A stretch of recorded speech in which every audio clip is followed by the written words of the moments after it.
മറ്റൊരു വാർത്തയിലേക്ക് കടക്കുകയാണെങ്കിൽ നിലവിലിപ്പോൾ പങ്കുവയ്ക്കാനായിട്ടുള്ളത് നുവോക്കോ വിസ്താസിന് നിലവിലിപ്പോൾ systematic research ഒരു ബൈ റേറ്റിംഗ് നൽകിയിരിക്കുന്നു എന്നൊരു ബ്രോക്കറേജ് റിപ്പോർട്ടാണ് നമുക്ക് പങ്കുവയ്ക്കാനായിട്ടുള്ളത്. നിലവിലിപ്പോൾ പറഞ്ഞിരിക്കുന്നത് ഒരു 31% ഒരു അപ്സൈഡ് പൊട്ടൻഷ്യൽ ഈ ഒരു ഓഹരിയിൽ കാണാൻ വേണ്ടിയിട്ട് സാധിക്കുന്നത്. അതായത് നിലവിൽ പരിശോധിക്കുകയാണെങ്കിൽ 412 രൂപ എന്ന് പറഞ്ഞൊരു നിരക്കിലാണ് നിലവിലിപ്പോൾ നുവോക്കോ വിസ്താസിൽ ട്രേഡിംഗ് നടന്നുകൊണ്ടിരിക്കുന്നത്. ഓഹരിയെ സംബന്ധിച്ചിടത്തോളം ടാർഗറ്റ് പ്രൈസായിട്ട് നിലവിൽ നൽകിയിരിക്കുന്നത് 540 രൂപയാണ്. അതായത് 30% മുകളിലുള്ളൊരു കുതിപ്പ് രേഖപ്പെടുത്താൻ വേണ്ടിയിട്ട് നുവോക്കോ വിസ്താസിന് സാധിക്കും. കമ്പനിയെ സംബന്ധിച്ചിടത്തോളം നോക്കുകയാണെങ്കിൽ രണ്ടാം പാദത്തിലേക്ക് പരിശോധിക്കുമ്പോൾ വലിയ രീതിയിലുള്ള ഒരു റിക്കവറി നടത്താൻ വേണ്ടിയിട്ട് നുവോക്കോ വിസ്താസിന് സാധിച്ചിട്ടുണ്ടായിരുന്നു.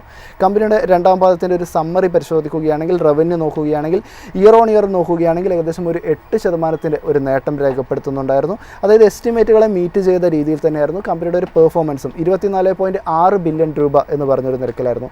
എബിഡ പരിശോധിക്കുകയാണെങ്കിൽ ഇയർ ഓൺ ഇയറിൽ വലിയ രീതിയിലുള്ള ഒരു കുതിപ്പ് തന്നെ നുവോക്കോ വിസ്താസ് കാഴ്ചവെച്ചിട്ടുണ്ടായിരുന്നു. ഏകദേശം 68% ഒരു കുതിപ്പ് ചാട്ടം തന്നെ ഉണ്ടായിട്ട് 3.7 ബില്യൺ